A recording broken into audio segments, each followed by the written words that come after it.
Che, escuchame, ¿el viernes que viene salimos? Y no sé, estaría. Sí, man. Ah, no, pará. Sí, tengo que hacer un video. Tenemos que hacer el video para historia. Sí, qué bajón. Sí. No se me ocurre ninguna idea. Creo que ya tengo una idea. No sé si es muy difícil este tema, pero es uno de los temas que me fue mal para la previa de historia. ¿Qué tema? Dictadura del 76. El golpe, decís vos. Sí, digo. Ah, el golpe. Sí. Pero ¿cómo lo planteamos? ¿Qué temática usamos para explicar todo? Ya sé. ¿Y si hacemos... ¿Alguna vez viste algo habrán hecho por la historia argentina? Ah, ¿verdad? ¿Y Podríamos si hacer yo hago algo de así. Felipe Peña y vos haces de Mario Pergolini? Podría ser. ¿Te parece? Sí. ¿Vamos? ¿Empezamos? Dale, vamos.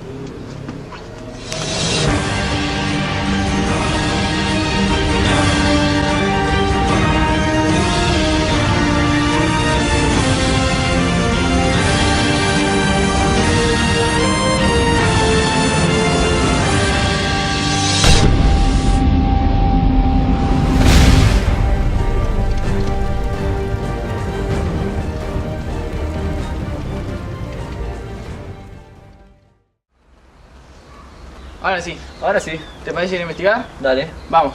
Vamos. ¿Y cómo te fue? ¿Pudiste buscar algo sobre el tema? Sí, encontré muchas cosas. Si querés te cuento. Dale, contá. En 1974, con la muerte de Perón, las fuerzas que coexistían conflictivamente, que dependían de él, desaparecen. He aquí la derecha peronista, los montoneros, y la izquierda peronista, la tendencia. Inmediatamente a su muerte, asume su esposa, Isabelita Martínez de Perón, que fue un gobierno que duró 2 años, que vaciló muchísimo. ¿Por qué digo que vaciló? Porque yo no viví en esa época, ¿no? Pero por lo que he leído en la información que he buscado, era muy flojo. No sabía gobernar. ¿Cómo? No sabía gobernar. Claro, porque fue más o menos como que gobernaron la gente que la rodeaba. Entre ellos López Rega, el antiguo secretario privado de Perón. López Rega, creador de la AAA, con Centurión y Lorenzo Miguel. Utilizó hace poco tiempo atrás, antes de la muerte de Perón, había sucedido un tiempo de loperriguismo, que fue algo así como que también volvió a pasar en la presidencia de Isabelita. Bueno, una vez con la muerte de Perón, las dos cosas que competían, por así decirlo, eran el peronismo y los sindicatos. Una vez que un Perón muere, los sindicatos se avivan, por así decirlo, y toman la delantera. Los acuerdos que habían firmado los sindicatos con Perón los disuelven. Por ejemplo, un acuerdo que habían firmado en 1973, un año antes de la muerte de Perón, lo disuelven. Después la CGT se renueva completamente, es decir, se renueva. Quiere decir como que toma nuevas medidas, pero ya no tenían un obstáculo, que ese obstáculo era la presidencia de Perón. Bueno, entonces cuando la CGT comienza a hacer esto, cree que renovar el pacto social, ¿no? Al renovar el pacto social, un año después, fue todo un año de más o menos lo mismo, de gobierno vacilante de Isabelita, los sindicatos que cada vez se hacían más fuertes, entre ellos el secretismo, que comenzó a haber el secretismo de la CGT. Esto hace que en 1975 el ministro de Economía Shellbarg renuncie. Una vez que Shellbarg renuncia, como nuevo ministro de Economía, asume Gómez Morales. La renuncia de Shellbarg, el ministro de Economía, hace que López Rega aumente el poderío de López Rega. Fue ese momento en el que Shellbarg renuncia hasta que Gómez Morales renuncia. No, hasta más o menos hasta la época del golpe, hasta el 24 de marzo de 1976, fue la cúspide del poder de López Rega. Es algo impresionante. Bueno, años después, todo ese lío que se había generado con la denuncia de Shelbar, la muerte de Perón, un gobierno, o sea, decisiones flojas de parte del gobierno de Isabelita, como te dije, que no decidía, no tomaba decisiones políticas ella, sino que las decisiones las tomaba la gente que la rodeaba. Bueno, ahora te voy a leer una cronología que hice de las cosas que pasaron en 1975, Sí.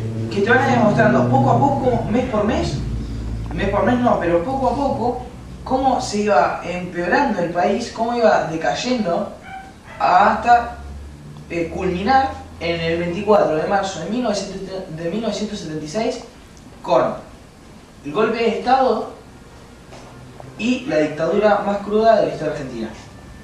A ver. Enero 24. La CGT condena la política de gobierno en materia de precios y la califica de anárquica y unilateral. Febrero 11.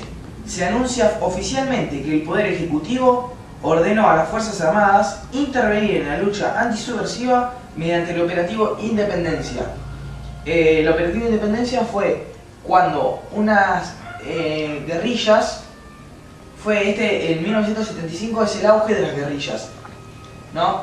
Porque como te dije que el país era un caos, entonces las guerrillas constantemente atacaban. Entonces las guerrillas fue un ataque a la policía. Y acá dice, el Poder Ejecutivo ordenó a las Fuerzas Armadas, o sea al Ejército, intervenir en la lucha antisubversiva mediante un operativo que se llamó Operativo Independencia.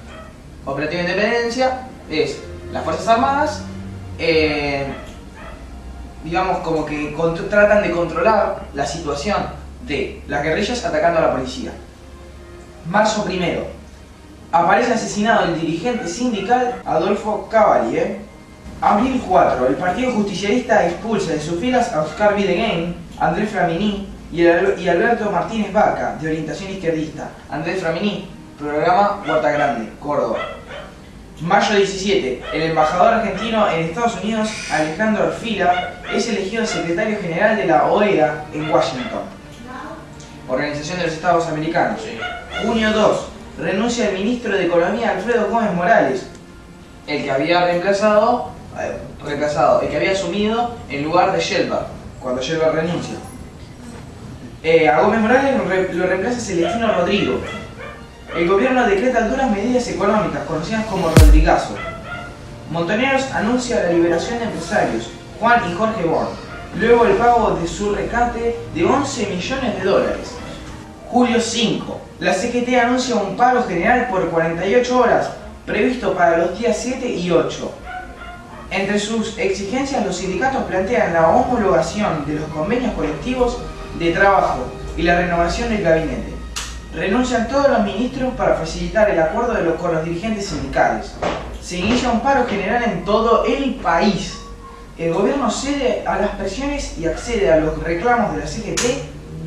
Ítalo Luder es elegido presidente provisional del Senado. La presidenta María Estela Martínez de Perón acepta la renuncia de todos los ministros y se da a conocer la constitución de un nuevo gabinete.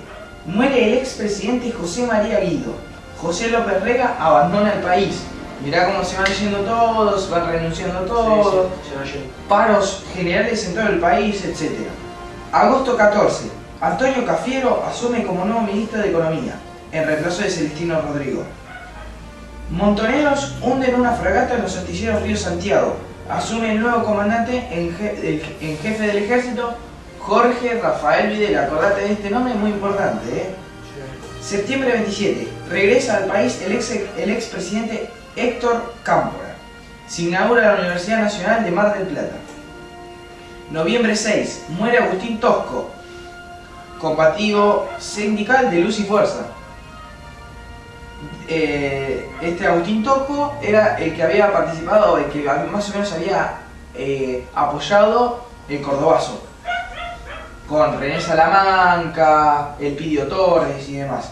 Diciembre 17. Se anuncian elecciones generales para el 17 de octubre de 1976. El brigadier Orlando Capellini encabeza una rebelión contra el gobierno. Luego de largas negociaciones, los sublevados deponen su actitud. Todo esto pasó en 1975. ¿Querés saber qué pasa en 1976? A ver. El 15 de enero de 1976 son relevados en sus funciones los ministros de Relaciones Exteriores, Manuel Arauz Castex, de Interior, Ángel Federico Robledo, de Justicia, Ernesto Corbalán Nanclares y de Defensa, Tomás Botelho. Entonces asumen en su reemplazo Raúl Quijano, Roberto Arés, José Dehesa y Ricardo César Guardo, respectivamente. Después, el 7 de febrero de 1976, la UCR advierte sobre la posibilidad de un golpe de Estado ante el débil desempeño del Poder Ejecutivo. El 16 de febrero, el Poder Ejecutivo dispone la clausura del periodo extraordinario de sesiones del Congreso y retira todos los asuntos sometidos a consideración parlamentaria.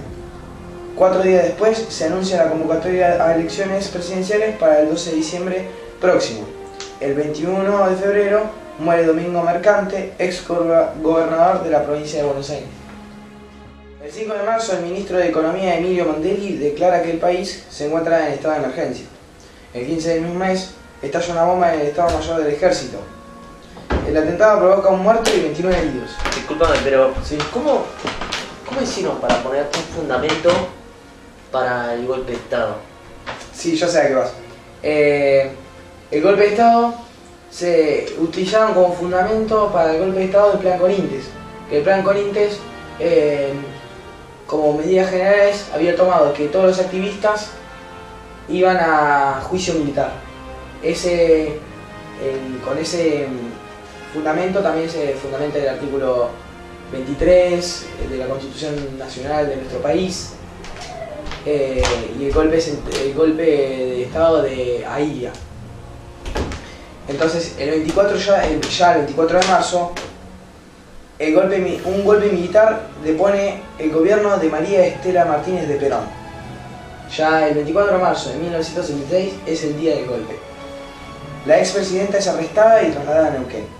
Asume en su reemplazo una junta militar integrada por el teniente general Jorge Rafael Videla, el almirante Emilio Macera y el brigadier Orlando Agosti. Videla jura como presidente de la nación el 29 de marzo de 1976 y el 31 el Poder Ejecutivo ordena la intervención de 13 sindicatos.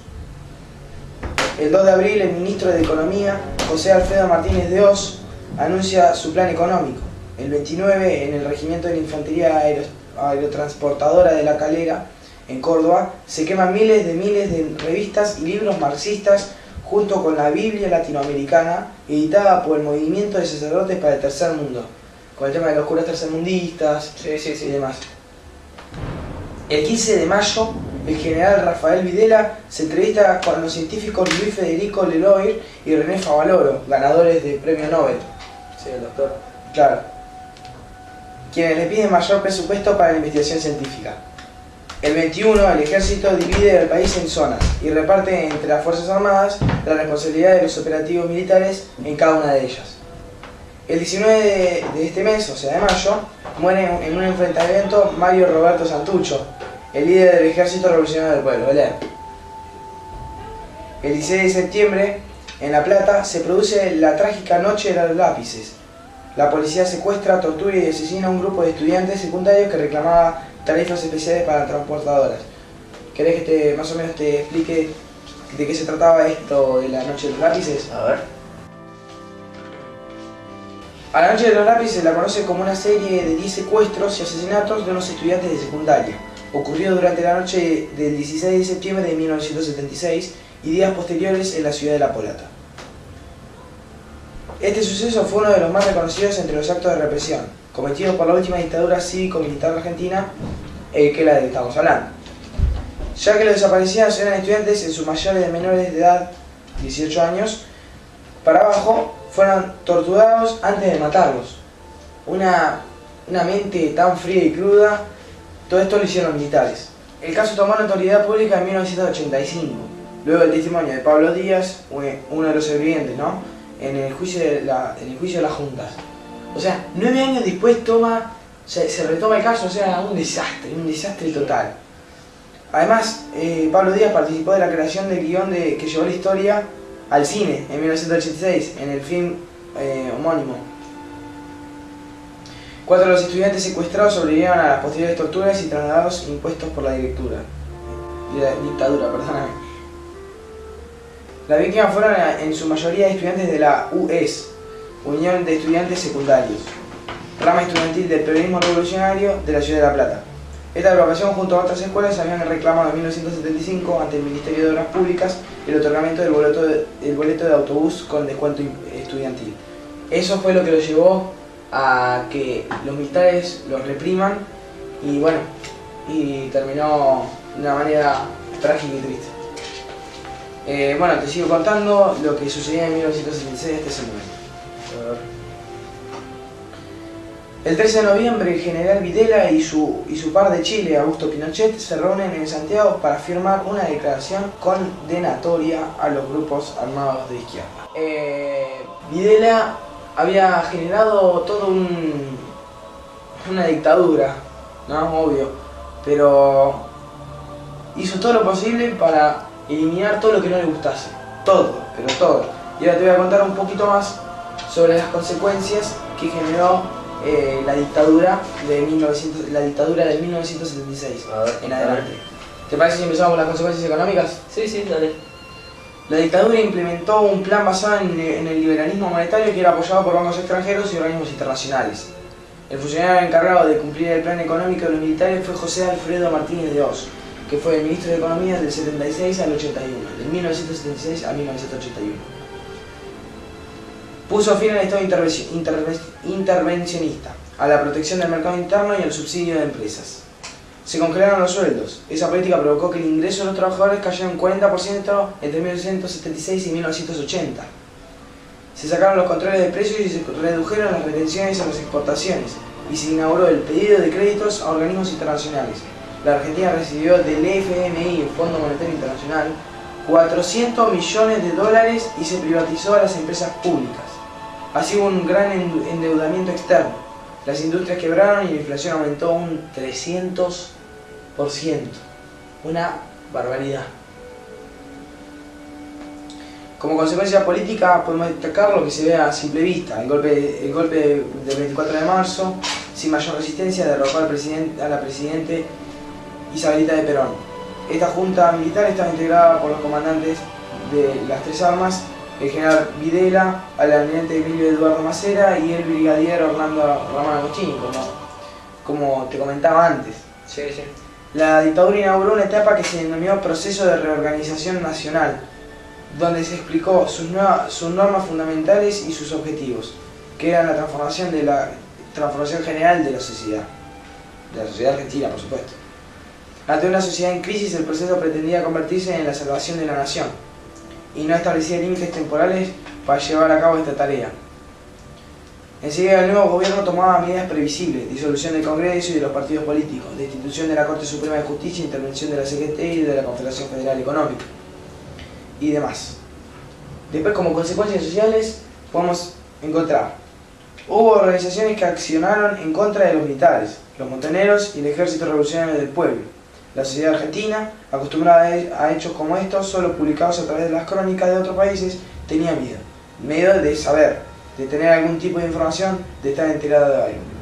La sociedad ya no solo extrañaba el hecho de poder votar, sino también el poder decir lo que pensaban, tener ideales políticos diferentes a los impuestos. Se había generado una dictadura en la que estaba completamente prohibidísimo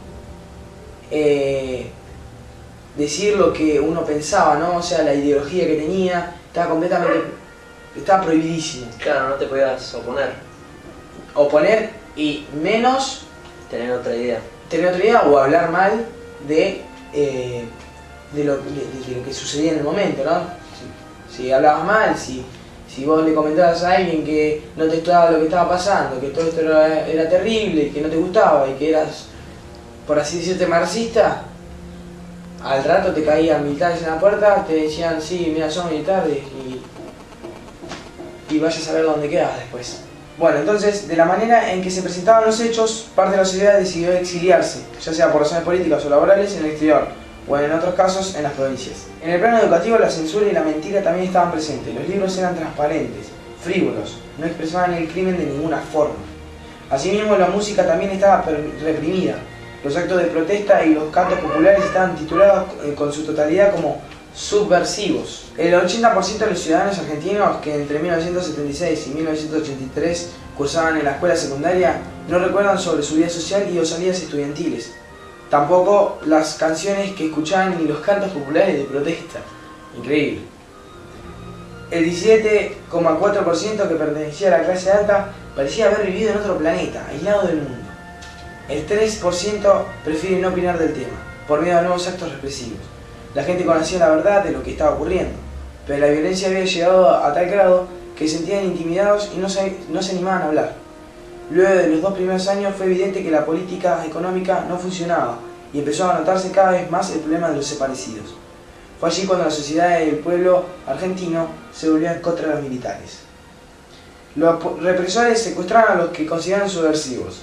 ¿Pero a quiénes consideran subversivos? Escucha esto. Los que ayudaban en las villas, miseria. Los que tenían como objetivo una mejora de los salarios. Los miembros de algunos de los centros estudiantiles. Los periodistas que demostraban su desacuerdo con los represores y hacia la represión. Y eran capaces de demostrar su oposición a los hechos en un artículo periodístico. Eso fue lo que sucedió luego del golpe de 1976. Se generó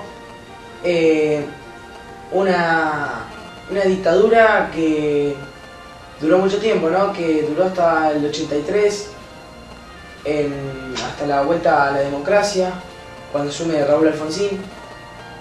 Pero se generó una cruda dictadura donde vivió mucha gente inocente y que mucha gente hoy día, gente que pasó su infancia, en plena infancia sufrieron esto, hoy se encuentran viviendo con temor, ¿no? Con miedo a que nuevos actos represivos salgan a la luz, ¿no? Y bueno, y mucha gente quedó sin sus padres o sin sus hijos, o familias completas se fumaron de la nada, ¿no? Bueno, entonces esto es un poco, ¿no?, de lo general y en algunos aspectos otros más detallados de los antecedentes del golpe 76 y sus consecuencias, ¿no? Interesante porque yo no viví esa época, pero uno lee la historia y nota cómo estaba más o menos el país en ese momento. Así que, bueno, ¿sabés qué se me ocurrió? Tengo una re idea. A ver. ¿Y si entrevistamos a alguien? ¿A quién? No sé, alguien que haya vivido esa época y que... No Sería sé. buena idea. ¿Sí? ¿Vamos? Vamos. Espera, ¿Qué? llamemos a Angie y digamos a él que haga la entrevista a él. Ah, mejor. Dale, Sí. bueno, vamos a tomar.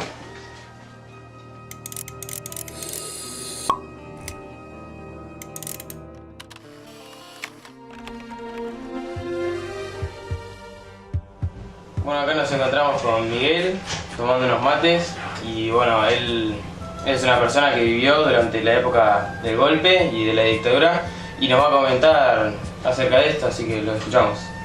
Bueno, vos querés que yo te relate el 76. En realidad no podés hablar del golpe si no hablas de los prolegómenos anteriores.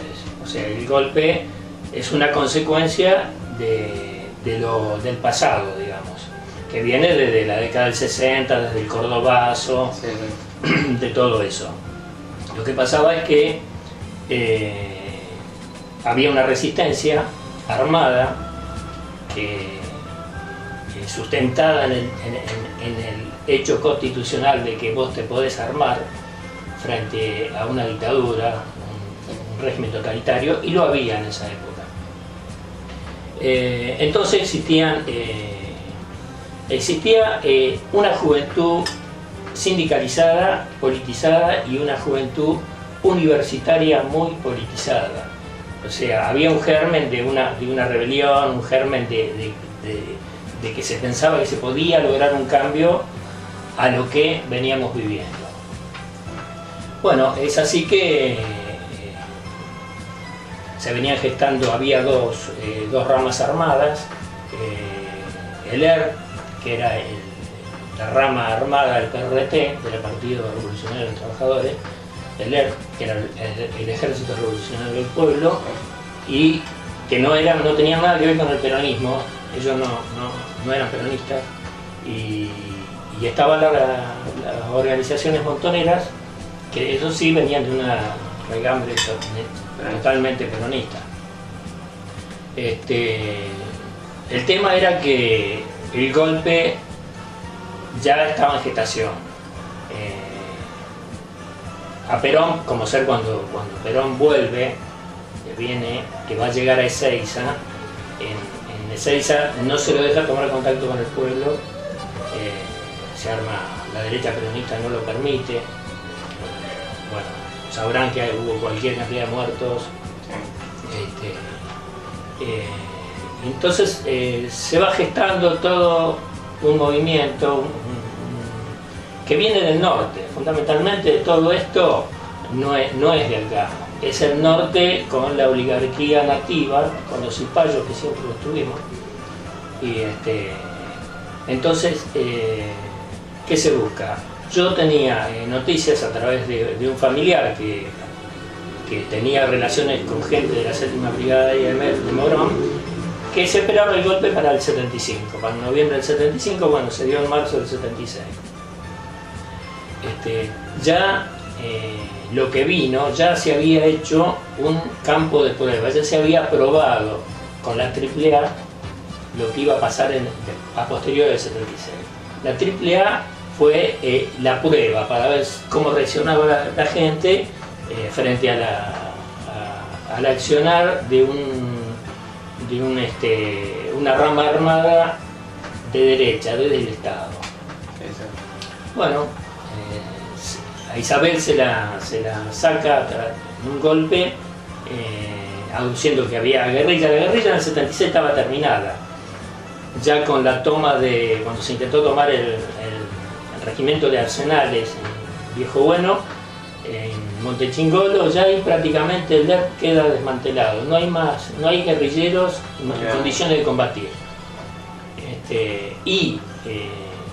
Problemas económicos tampoco había, porque la Argentina en ese momento debía 7.000 millones de dólares, que no era nada. Yo no me acuerdo cuánto era el Producto Bruto Interno, pero realmente no era una gran deuda. Bueno, el 76 fue la pata del neoliberalismo en la Argentina. A partir de ahí comienza el terrorismo de Estado, porque se empieza a combatir, o sea, la guerrilla estaba desarmada, lo que se empieza a combatir y a desaparecer es una inteligencia, una clase de personas que pensaban totalmente distinto y que eran peligrosos tanto para el norte como para la oligarquía nativa. Y ahí se producen los 30.000 desaparecidos prácticamente. La tortura, la muerte, la persecución, muchísima gente tuvo que irse. Yo, por ejemplo, que muchas veces hablaba en asambleas, tenía miedo cuando volví a mi casa. Cuando volví a mi casa tenía un código de luces con mi mujer, que de acuerdo a lo que ella veía por los alrededores, yo entraba o no entraba a mi casa. Y yo no estaba metido en nada. Podía haber entrado, pero no entré. Porque como yo estaba avisado de lo que venía, no entré. Bueno, a partir de ahí comienza toda la destrucción de la industria pesada. Yo fui obrero de Astillero de Santiago. En Astillero y en Propulsora se concentró toda la resistencia de la zona frente a lo demás. Se luchó por la 14250, que era la ley de paritarias. Hubo muchísimas idas y venidas. El gobierno de Isabel fue un desastre. Bueno, ahí comienzan a desmantelar las empresas, la industria pesada. Astillero, que era un lujo, era una empresa en América Latina de punta, lo más grande que había. Llegamos a ser 4.700 operarios, una mano de obra muy calificada. Llegamos a agotar 5 barcos por año, una maravilla. Propulsora también. Y así en el ámbito del país se empiezan a cerrar las fábricas. ¿Y cómo nos hacen pelota económicamente? Nos empiezan a dar créditos blandos. A nosotros, a Brasil lo mismo. Brasil también está la dictadura. Nos empiezan a dar créditos blandos, y yo te pongo un ejemplo. Yo, por ejemplo, quería poner un kiosco y pedía $1 millón de crédito y me lo daban, sabiendo que yo no lo iba a pagar. Entonces daban, sabiendo que esa deuda privada después la iban a pasar a pública. Cuando la pasaban a pública sonábamos, ahí estábamos agarrados de los bigotes prácticamente. Bueno, se fue consolidando esa deuda, se fue destruyendo. Bueno, el Plan Cóndor que se empleó en esa época, el Plan Cóndor era que trabajaban en sintonía las dictaduras brasilera, uruguaya, chilena, argentina, en cuanto a la persecución y a la toma de prisioneros. Si tomaban prisioneros en Uruguay, los pasaban para acá, o de acá los pasaban para Uruguay. Bueno, tal vez así que a nosotros terminamos con una deuda cuantiosa. El objetivo fundamental del neoliberalismo querían de la Argentina la comida y de Brasil la industria.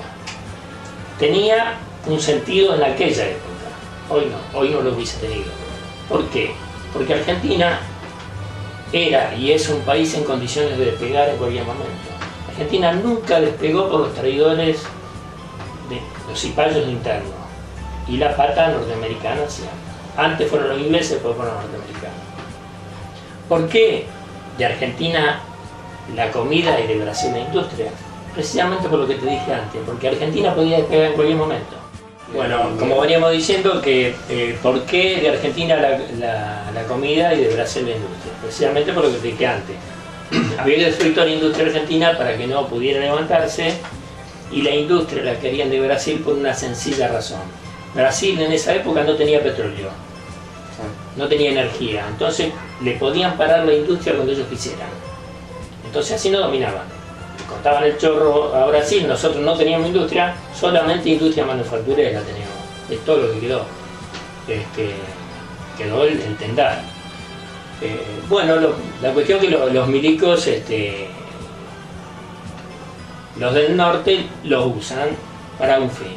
Había que terminar con toda esa juventud, con toda esa gente, con toda esa cabeza pensante, que era maravillosa, porque se pensaba en una patria nueva, en una patria distinta. Pero ¿qué pasaba? Los neoliberales y este sistema sabía que los milicos para hacer el trabajo sucio servían, pero lo que no iban a hacer, porque en el fondo eran nacionalistas, era entregar las comunicaciones, el petróleo, los transportes, todo eso no lo iban a entregar los milicos. Entonces, ¿qué hicieron? Había que hacerlos pelota políticamente para que se cayeran, y se cayeran y no se podían levantar. O sea, no se podían levantar, es decir, que volvían a querer dar otro golpe en algún otro momento. Entonces, se da de que, eso lo vi yo y lo creo yo, al borracho de Galtieri lo llevan a Estados Unidos, le hacen desfilar adelante de él a toda la academia, a toda West Point, enfrente le llenan de pibes con banderitas yanquis y argentinas, y Galtieri se sintió un San Martín, ¿viste? Y alguien le sopló, dale con Malvina que te apoyamos. Porque después de esa fue cuando los tipos empiezan a elaborar el tema Malvina. El tema Malvina era, en primera instancia, llegar y salir. Pero el tipo, cuando llegan, el tipo sale a la plaza y había 3 millones de el día antes lo habían cagado a palo, aplaudiéndolo. Y se sintió, ¿viste? Se pensó que se iba a llevar por delante el mundo y le dio para adelante. Y ni lerdo ni perezoso, los ingleses nos pasaron por arriba. No nos podíamos enfrentar a la OTAN nosotros. No podíamos, a pesar de que se combatió de la manera más heroica. Está reconocido por las tropas inglesas, por los dirigentes, los militares ingleses, cómo se combatió. Entonces, eso produce un desmantelamiento político de los milicos que quedan por el suelo. Prácticamente no les queda otra que habilitar nuevamente la democracia. Estos tipos, para lograr quedarse, como habíamos dicho antes, con lo que era toda la parte de las comunicaciones, del gas, del petróleo, de YPF, de todo, necesitaban de un gobierno populista. Porque si eso lo conseguían a través de un gobierno populista, la gente se iba a quedar tranquila. Entonces largan las elecciones y los pollos de ellos son Italo Luder con Arminio Iglesias por un lado y Alfonsín con Víctor Martínez por el otro. Gana, va ganando hasta último momento, gana el peronismo. ¿Sabés cuándo pierde el peronismo la elección? El día que Arminio Iglesias quema el cajón. Quema un cajón de la UCR y ahí la gente se asusta. Y ahí lo votan a Alfonsín. El tema entonces del manotazo sobre todo lo que faltaba, se les frena 4 años. Pero después lo traen a Menem. Cuando lo traen a Menem, Menem entrega todo lo que faltaba, hace todo lo que faltaba. Lo que le faltó a Martínez Dios, lo hace él. Nos entrega el petróleo, el gas, las comunicaciones, los medios. Hoy vemos lo que son los medios. Hoy vivimos una dictadura de los medios. Los medios manipulan y manejan a la gente como quieren. Lo vimos en la elección de ayer. Ahora me estoy yendo un poco del tema, pero lo vimos en la elección de Brasil de ayer. El 48,9% de la derecha a mí no me deja de hacer ruido. ¿Eso por qué? Porque los tipos de los medios manejan y manipulan muy bien a la gente. Así que el 76 no fue un acto así que entre gallos y medianoche se le ocurrió a un milico. Esto estuvo plenamente orquestado, estuvo dentro del Plan Cóndor, estuvo dentro de la idea. Estos tipos no hacen planes a corto plazo. Ellos trabajan a largo plazo y siempre nos pusieron la pata encima. Yo tengo un amigo que dice que cada vez que uno revuelve un tarro de mierda, siempre en el fondo sale un norteamericano. Siempre sale un norteamericano de adentro. Y eso es lo que nos pasó en ese momento. Lo que no se tiene idea todavía es hasta dónde triunfó el golpe en la gente. Ese golpe todavía está triunfando en mucha gente, que sigue pidiendo represión, que sigue pidiendo milicos, que sigue pidiendo militares, y no comprende lo que está pasando.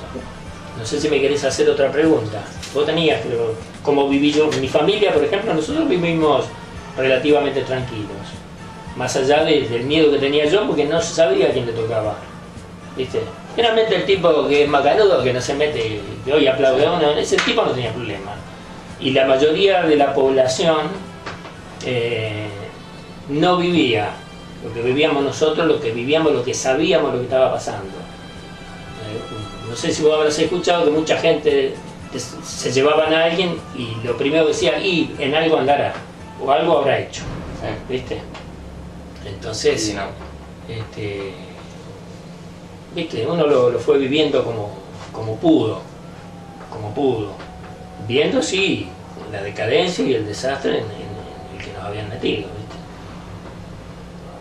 Y como me decías que la gente al quemarse la caja de votos, me habías dicho como que sintió temor. La gente no, en eso es cuando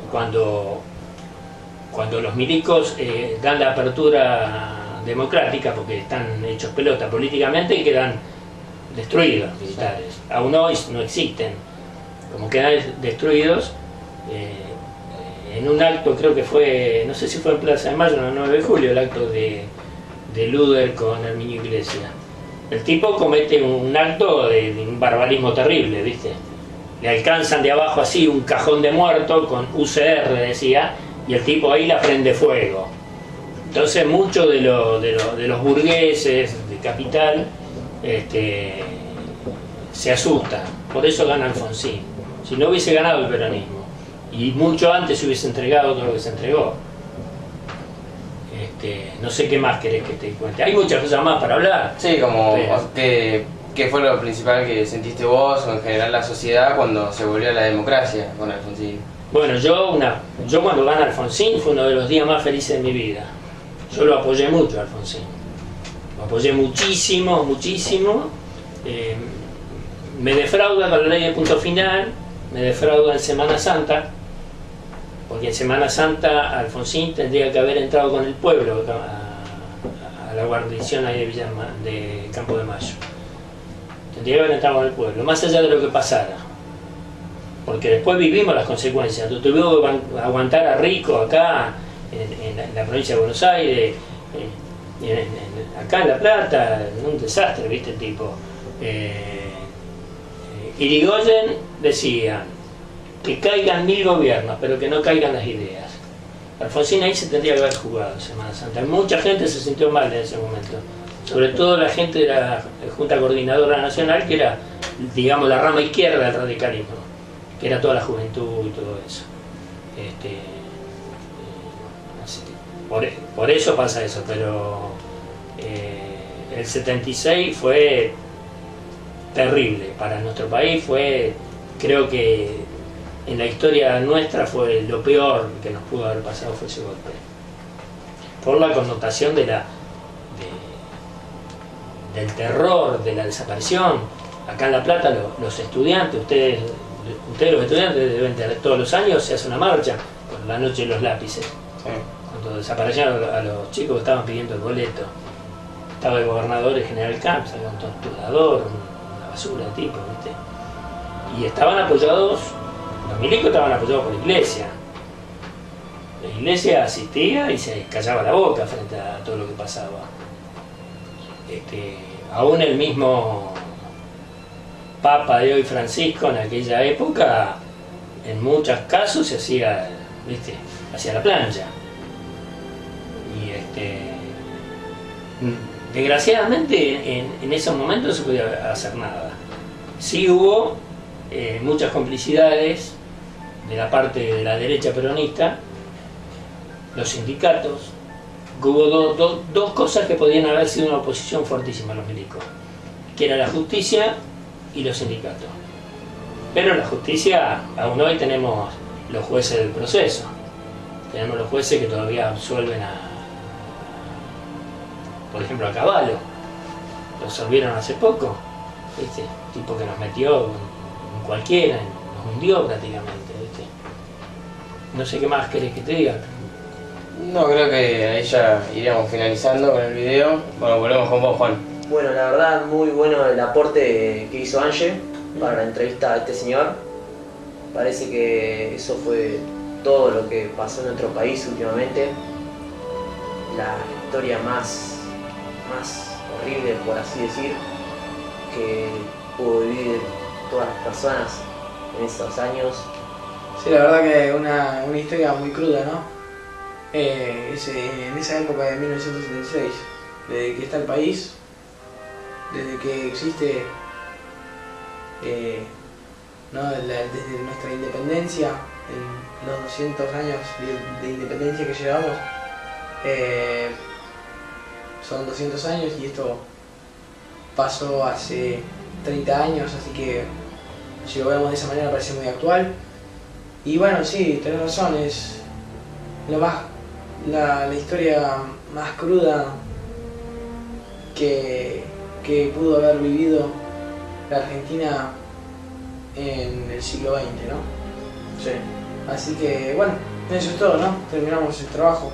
Parece que para la próxima vamos a tener que hacer otro mejor trabajo que este. Sí, para la profesora. Para la profesora. Así que bueno, entonces bueno, volvemos al patio. lluvioso ahora, ¿no? No, sí, cuando entramos está sol, bueno, capaz. No sé, pero. Qué sé yo, no. No, al patio igual, no me gusta. Vamos.